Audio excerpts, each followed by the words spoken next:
All right, Alexander, we have got big news from the Ghislaine Maxwell arraignment. Let me just read you the tweet. It's from Jennifer Taub, who is an attorney at law, by the way. And she's been following the case. She's been live tweeting it. And here is her latest tweet. Boom. Judge Nathan denies Ghislaine Maxwell bail. She faces up to 35 years in prison, poses a substantial actual risk of flight risk. Rules government met its burden. No combination of conditions imposed by government would be sufficient to assure her future court appearance. All right, Alexander, from the AP as well. As the case was rolling on during the day, it said Maxwell pleads not guilty in Epstein-related sex abuse case. So she pled not guilty. In court papers, Maxwell's lawyers argued that Epstein's death left the media, and I quote, wrongly trying to substitute her for Epstein, even though she'd had no contact with Epstein for more than a decade, had never been charged with a crime or been found liable in any civil litigation, and has always denied any allegations of claimed misconduct. Now, another quote from the trial. The defendant has not only the motive to flee, but the means to do so swiftly and effectively, prosecutors wrote, citing her access to millions of dollars and the scant information about her finances provided by her lawyers. Maxwell's lawyers have said she vigorously denies the charges, intends to fight them, and is entitled to the presumption of innocence. Alexander, also the alleged victims also spoke during the proceedings today as well.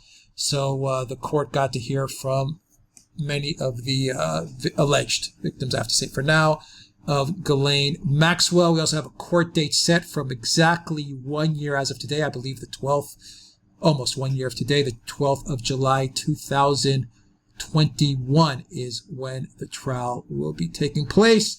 Your thoughts, Alexander? Break it down. I'm sure a lot of people are waiting for your analysis as to what we've just heard. Well, this is entirely the correct decision. I mean, it would have been bizarre and frankly alarming if there had been any other sort of decision. There's only one point that the defense lawyers made, which I think is valid and which we do need to hold on to, which is that Ghislaine Maxwell, whatever we may think of her, is entitled to the presumption of innocence. She vigorously denies the charges, which we've seen the indictment. I, for various reasons, think this is going to be an incredibly difficult defense to mount.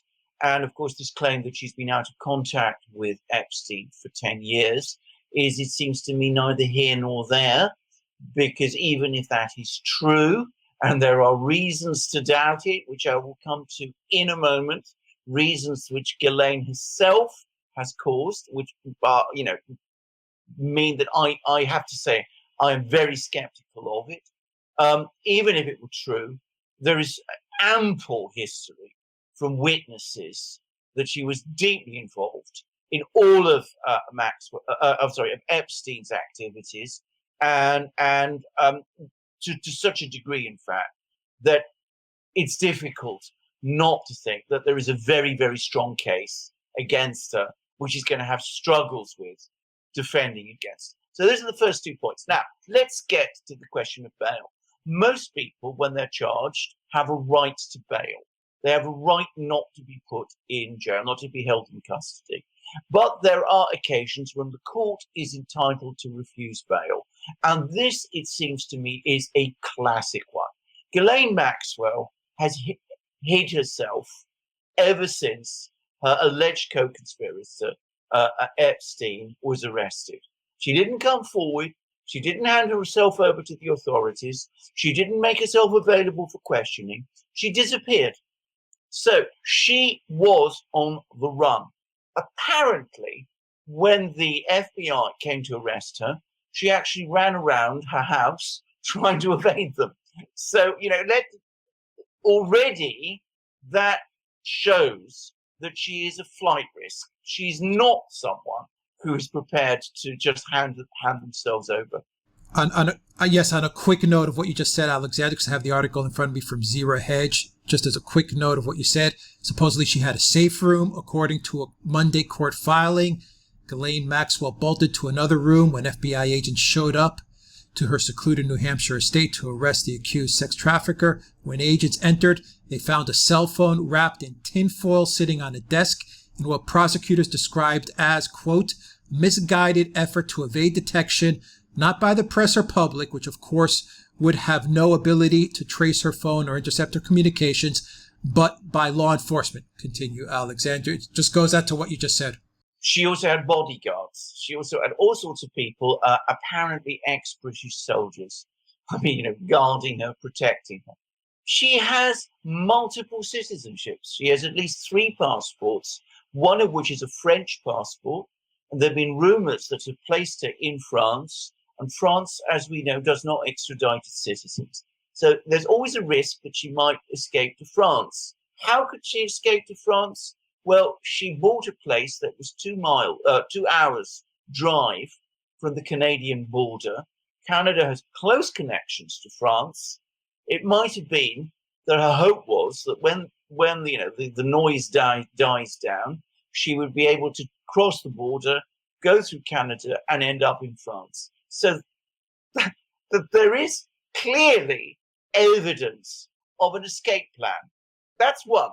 Secondly, the sureties that she was providing in a case where, frankly, I think the idea of sureties of putting up bail money is absurd anyway because of the gravity of the crimes and of the nature of the risks that she might flee. But the sureties, the bail money she was offering to put up, $5 million, in itself, I would have thought was an alarming sign because it shows the enormous resources this person can call upon. And we've heard from the government that she's not disclosing the entirety of her resources, which are at least $20 million.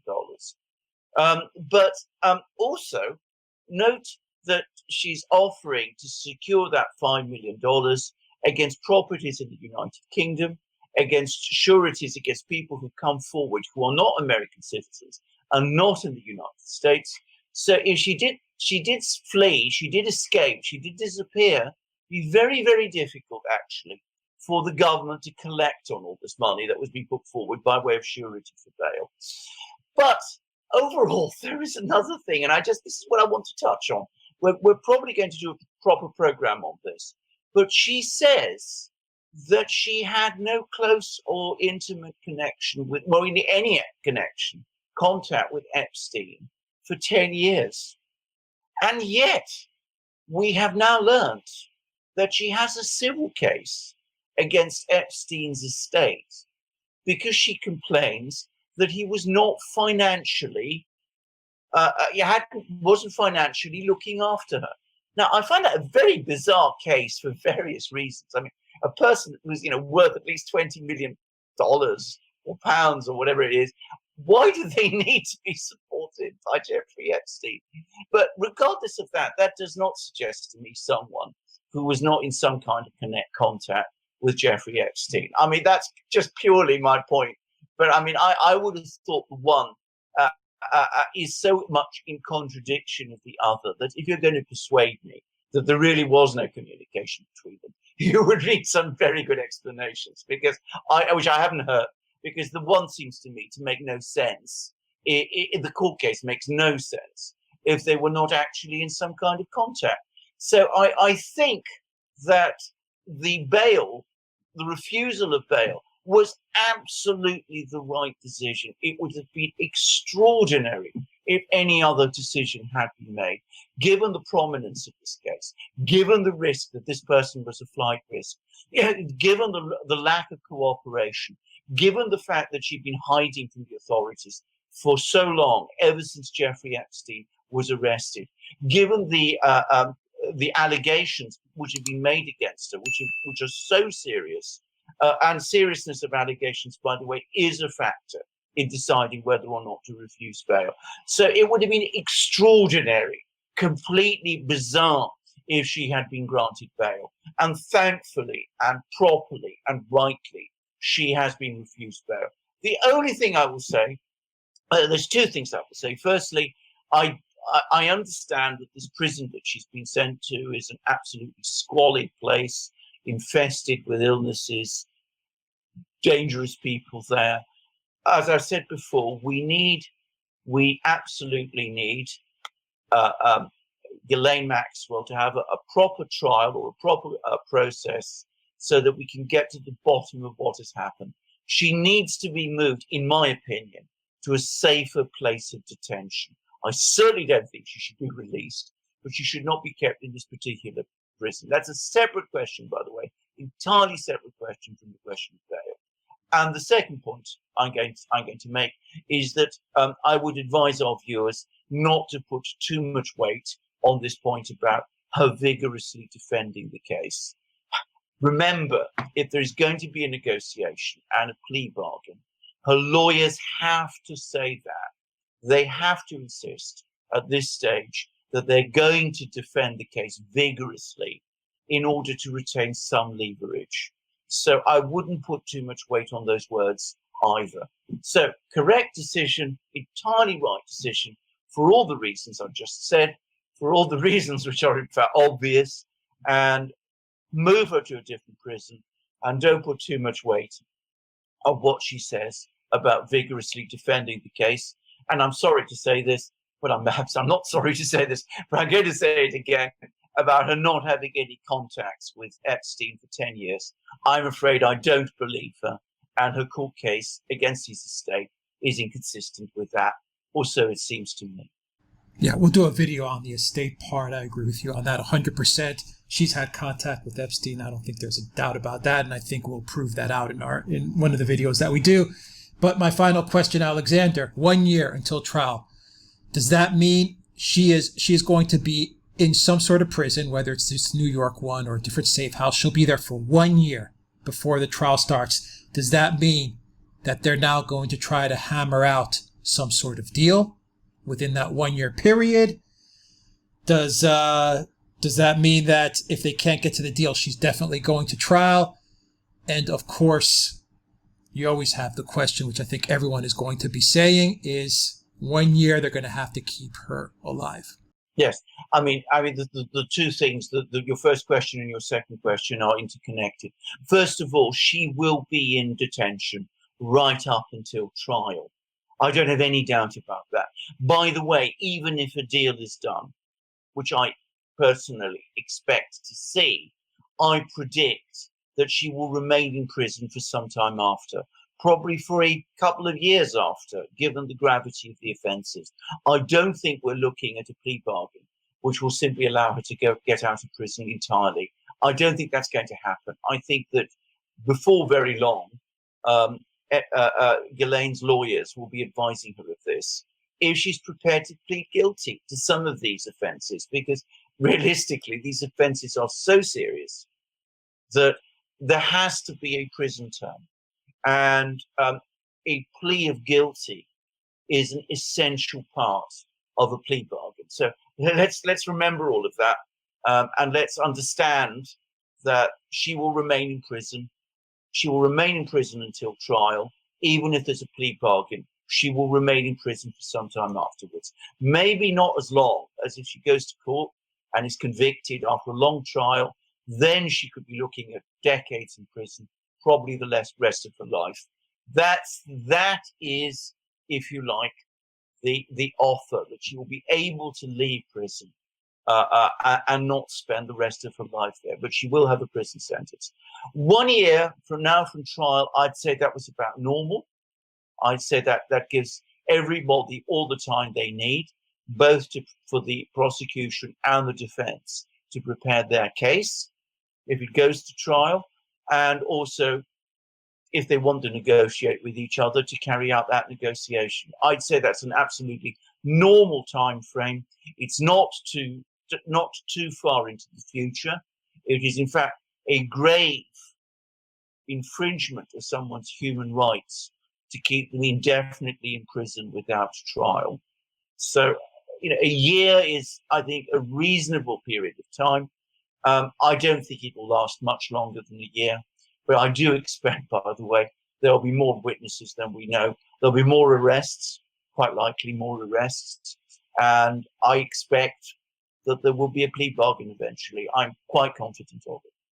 And she'll probably give up a lot of people in order to. She will. Well, I mean, if ideal.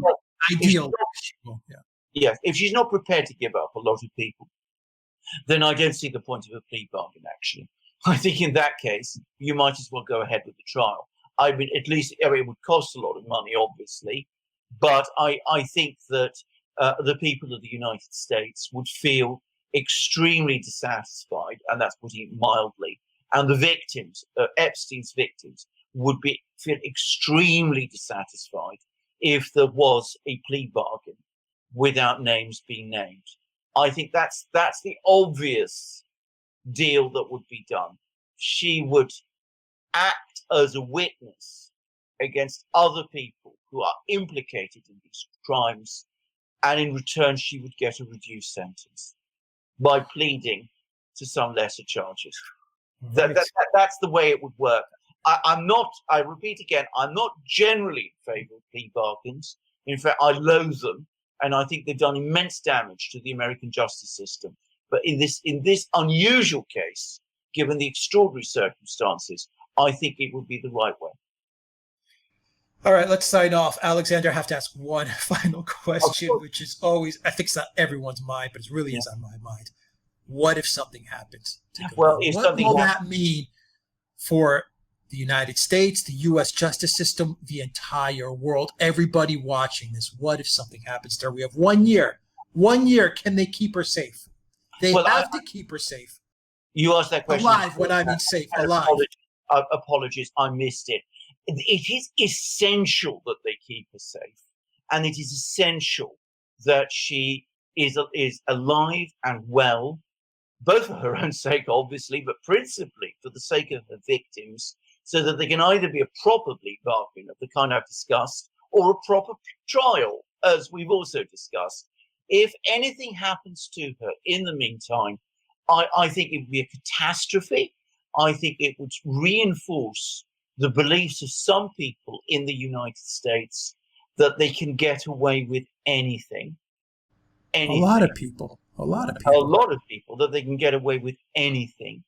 And I think last but not least, I think a lot of people in the United States would lose confidence in the justice system.